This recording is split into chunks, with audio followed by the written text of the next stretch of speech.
Kia ora, Kiwi Kodja here, and welcome to episode 77, The Elizabeth Affair, part 1. So we left episode 76, Te Pehi's final foray, with Te Rauparaha returning to Kapiti in May 1830, having taken Omihi Pā, but having lost a number of chiefs at Kaiapohia Pā, the most prominent being Te Pehi Kupe. Te Pehi's son, Te Hiko, is around 20, over 6'3" and in his prime. To inherit his father's mana, he must seek revenge. He discusses a plan with Ngāti Toa's supreme chief, Te Rauparaha. It is simple, low risk, with a high probability of success. It also appeals to Te Rauparaha's nature. He's all for it. The plan is to charter a trading ship, to take a small force of around 100 hand-picked men to Banks Peninsula, to the coastal village of Takapuneki, which is the next bay south from the modern settlement of Akaroa. It's the village of Te Maiharanui, the Oriki of northern Naitahu, the killer of his father. The ship will profess its desire for flax. Ngāti Toa will remain concealed below decks until Te Maiharanui is enticed on board and secured or killed. The second part, if the ruse is maintained, is a surprise attack on the unfortified kāinga of Takapuneki and kill or capture all. They discuss the logistics and tactics. Both agree the main problem will be convincing a captain to allow the charter. They can count on the profit motivation of any trading ship. That probably won't be enough. They need to paint Naitahu, and in particular Te Maiharanui, in such a terrible way that the captain will feel that they are doing a righteous service. They look at Europeans who have been killed by Māori over recent years, and where possible they weave Te Maiharanui as the evil instigator. On the other side, they make Te Pehi Kupe out to be the protector of Europeans, viciously slaughtered by Te Maiharanui. If they can execute the plan before the usual December to April fighting season, it increases the chances of catching the enemy unawares. It is early August. A ship has just left with their last stockpile of flax fibre. The captain wasn't even approached. They knew he had not entertained the idea and likely warned others. They'll have to pick their captain well. Restocking their reserves of flax fibre at Kapiti is a major priority. Word is sent to all areas on the mainland to prioritise this. It is late August when the next trading ship arrives. It is the Dragon, a 156-ton brig from Hobart Town via Sydney. The captain is John Briggs. Kapiti is known as the Emporium for flax in New Zealand. He's here for that very profitable cargo. A ship's owner can clear a profit of £1,000 per trip, and demand in Australia and London for the superior New Zealand flax is huge. Te Rauparaha and Te Hiko at Rangatira Point are informed of its arrival and canoe up to Waiorua the next day. They visit Captain Briggs on the Dragon. After the welcoming on board, they retire to the captain's room where gifts are given to the Ngāti Toa chiefs. Then commercial discussions begin. Briggs outlines what he's after and has muskets to trade. The number of muskets he's brought is not revealed. He does mention he has a supply of powder flasks and belts, which are becoming more in demand. After some toing and froing, Briggs offers some alcoholic refreshments, which is readily accepted by Te Rauparaha. By the end of the first meeting, everyone is relaxed. Nothing is confirmed. There is a great deal of bonhomie. Te Hiko and Te Rauparaha return to Rangatira Point. That evening they discuss the ship and the captain. From their reading of him, they decide he should be approached with their plan. The ship is smaller than hoped, but adequate. Word is sent to the ship that Te Rauparaha will revisit the ship when he knows the stock situation, probably in 2 days' time. The crew are welcomed on shore. Some go shooting. Female slaves are offered to the crew for their pleasure. Time goes fast.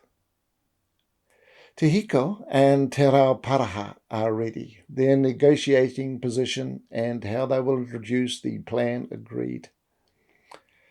They visit the ship. Briggs is expecting them. They confirm that their flax stocks are low and they'll need a month to produce the required amount. There is hard bargaining around the muskets and other items. Before this is agreed, they hint at their plan. They mention the dastardly deeds of Te Maiharanui. Briggs is shocked by their revelations. As whiskies are drunk, the plan is slowly revealed. The audacity of the plan stuns Briggs. They then try to close the trap by offering more flax. Briggs makes no commitment. He needs to think this through and come back to them in the morning. Te Hiko and Te Rauparaha overnight in Waiorua Bay. Briggs discusses the offer with the first mate. The extra profit features highly. The legal issues back in Hobart are guessed at, but for Briggs, the key issue is the number of armed Ngāti Toa on board. They'll have effective control of his ship. For him, it's a no-go. The first mate agrees. He decides to offer a compromise, to take Te Rauparaha, Te Hiko, and 2 others to Akaroa to ensnare Te Maiharanui, then leave. The destruction of the village? No. Too many issues there. In the morning, Briggs goes on shore and meets the chiefs. The news is deflating. There is no way Te Rauparaha will venture into enemy territory with less than 20 men. The disappointment shows, but neither will budge. Briggs offers 2 bottles of whisky to the chiefs as a sign of goodwill. After all, they'll have a number of weeks to wait in their harbour. Life resumes its regular beat. It is early September when things change. Another ship comes to anchor near the Dragon. It's the Elizabeth. It's captained by John Stewart. It's a 236-ton brig. It left London back in March with a cargo for Sydney. After unloading in Sydney, it's chartered by a Sydney merchant, Thomas Street, to visit New Zealand for a load of flax. Thomas Street appoints John Cowell as a supercargo for the charter. John is only 17, but speaks te reo well, be it with a Ngāpuhi accent. Now, a supercargo is the owner's representative. They oversee the cargo, its sale and purchase. The Elizabeth left Sydney on the 19th of August, visiting Whangaroa Harbour first, that's Raglan, before heading for Kapiti. And now it's here, at the Flax Emporium of New Zealand. It carries a similar number of trading muskets as the Dragon, about 100 plus, with the usual accessories of shot, flints and powder. A few days pass before Te Rauparaha returns from the mainland to Kapiti, and this time Briggs and Stewart have enjoyed a couple of meals and drinks together. All the local gossip, together with Te Hiko's plan, has been shared. Briggs warns Stewart of the dangers and to stay clear. When Te Rauparaha and Te Hiko visit the Elizabeth, Briggs ushers them down to his room. They meet John Carl en route. They're impressed with Carl's te reo, the advantage of having private conversations in te reo during negotiations, now gone. The price in muskets per bale of flax is higher than for the Dragon. Scarcity is the issue. Also, Ngāti Toa are reasonably situated for muskets, their desperation now waning. The discussions conclude with much to think about for Stuart and Cal. There's no mention of Te Hiko's plan.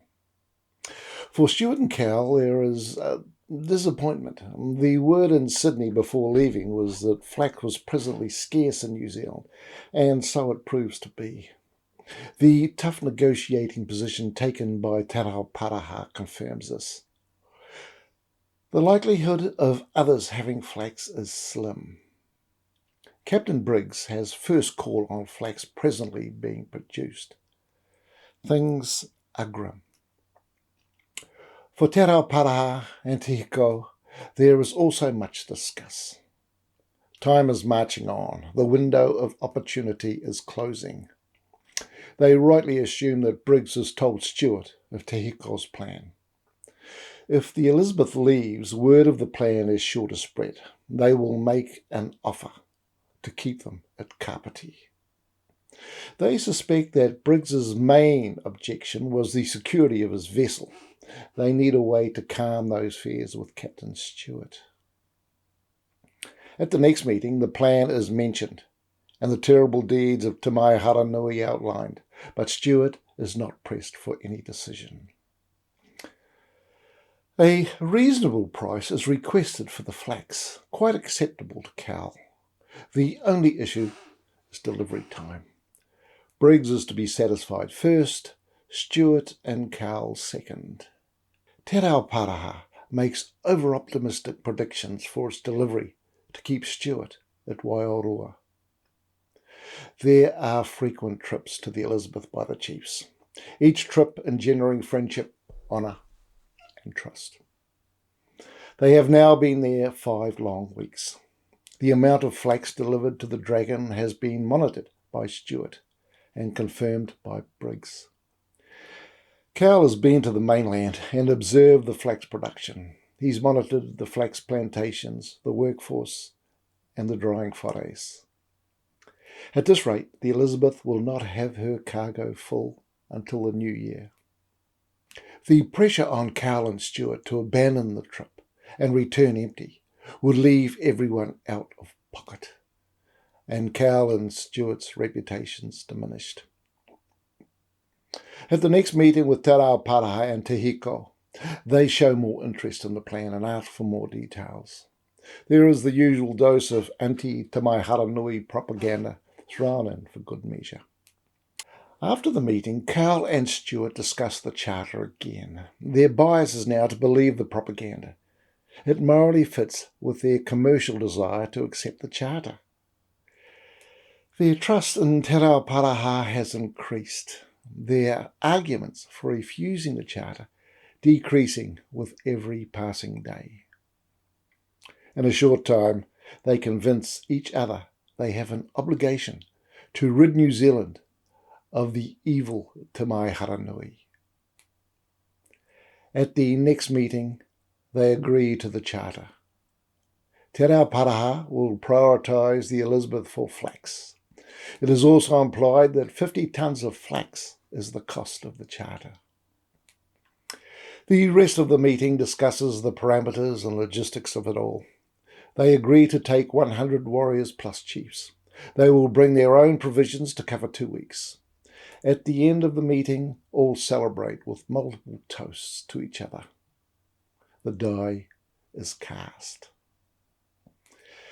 It's agreed that in a week's time, the 29th of October, weather permitting, they will leave Waiorua for Banks Peninsula. During that week, Briggs visits Stuart and tries to dissuade him, but things are now in motion. Briggs is, of course, annoyed that priority will be given to the Elizabeth. When next he sees Te Rauparaha, he voices his displeasure. Te Rauparaha shrugs as if to say, "You had your chance." It's the morning of Friday, the 29th of October, 1830. The weather's fine and still. A southerly breeze expected later in the day. Wakatoa from other parts of Kapiti and the mainland arrive. Speeches are made. Dances danced. The climax, the famous Kamate Haka. The chosen warriors bid family farewell with long honging and wailing. It's time. Canoes shuttle the warriors to the Elizabeth. Baskets of potatoes, kumara, dried fish and pork loaded. Muskets, powder, shot and flint stored. Hand weapons and cloaks stowed. There are 120 Ngāti Toa on board, more than agreed. Stewart does nothing, but his stomach tightens. The ship's made ready for sailing. It's around midday when the breeze comes up. The anchors are winched, the sails unfurled. Those on shore man their wakatoa and accompany the Elizabeth with shouts, wailing and firing of muskets. Many on board answer in kind. Briggs and the crew of the Dragon wave as the Elizabeth heads south. Opposite Rangatira Point, the Wakatoa leave the Elizabeth and head for their homes. And so it begins.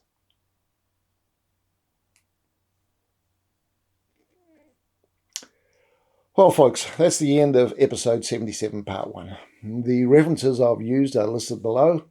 They mainly come from European records, except one which is from a Ngāi source. The main source consists of an account by a journalist of the publication The Tasmanian, given to him mainly by Briggs, and a subsequent correction letter sent to the Tasmanian by Briggs, plus affidavits taken in Sydney by a number of the crew and passengers on the Elizabeth. I have put together what I think is the most likely scenario, and I've added some micro details where the historical record is bare. My script resembles a modern screenplay of what happened, but all major items adhere to the historical record. A special thank you to Des Mataga for his assistance with shipping records and details about John Cowell. My apologies that my 3D skills cannot cloak Te Hiko and Te Rauparaha in Māori cloaks, korowai, which they would have been wearing. Like my te reo pronunciation, I'm still a work in progress. Okay then, if you enjoyed this episode, give it a like and subscribe. Join me again for part 2. I look forward to your company then. But until then, hei kona, take it easy.